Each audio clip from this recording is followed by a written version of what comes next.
భారతదేశంతో పాటు ఆంధ్రప్రదేశ్ రాష్ట్ర రాజకీయాలలో ఒక పెను తుఫాన్ ప్రారంభమైంది.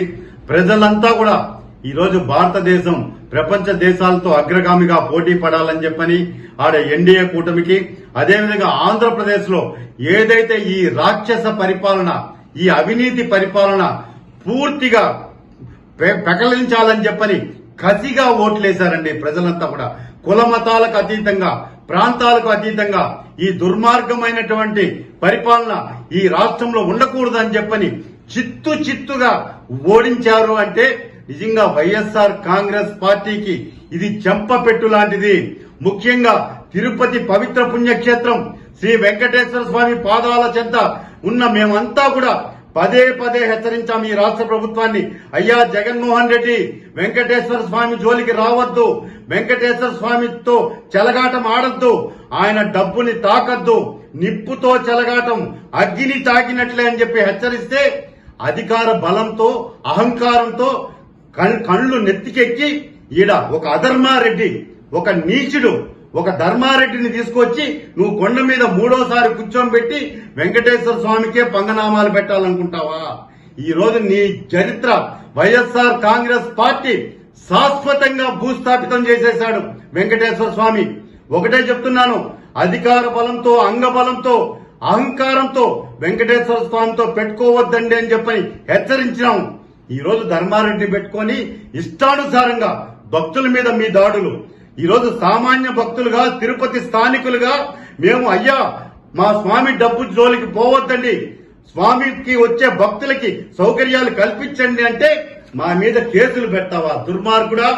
ఈ రోజు నువ్వు పెట్టిన కేసు నిన్ననే హైకోర్టు కొట్టేసింది. నా మీద పెట్టిన కేసు ఇదే భగవంతుడు భక్తుడికి ఇచ్చిన విజయంగా భావిస్తున్నాం.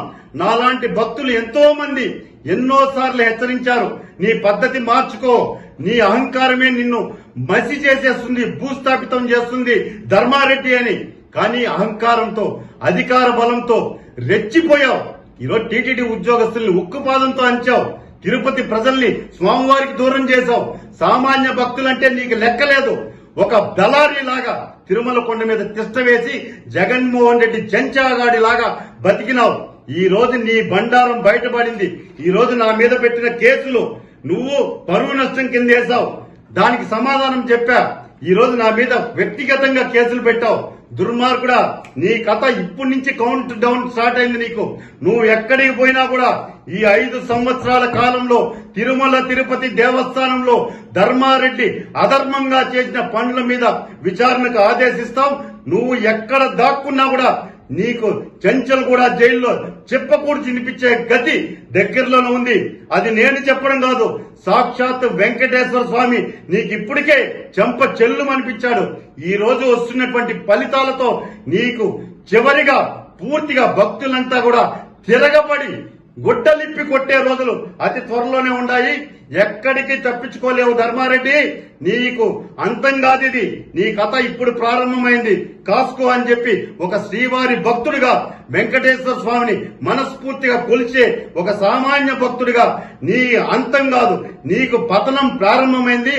నువ్వు ఎక్కడెక్కడైతే అక్రమ సంపాదన వెంకటేశ్వర స్వామిని అడ్డం పెట్టుకొని జగన్మోహన్ రెడ్డికి చేర్చావో వాటన్నిటినీ కూడా పైసాకు పైసా వడ్డీతో సహా వెంకటేశ్వర స్వామి ఉండికి చేర్చే బాధ్యతని శ్రీవారి భక్తుడిగా మేమంతా కూడా తీసుకుంటామని చెప్పని ధర్మారెడ్డికి చివరి గడియలు ఆరంభమైనాయి.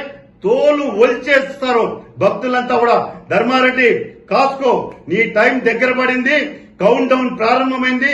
మూటాముళ్ళు సర్దుకొని వెళ్ళిపోవాలనుకుంటున్నావు, నిన్ను పంపించే ప్రసక్తే లేదు. నువ్వు ఉండాలి. నువ్వు ఎక్కడెక్కడైతే అక్రమంగా సంపాదించిన ఆస్తులన్నీ వెంకటేశ్వర స్వామి ఖాతాలో జమ చేయిస్తామని చెప్పని ధర్మారెడ్డి హెచ్చరిస్తున్నా, కాసుకో.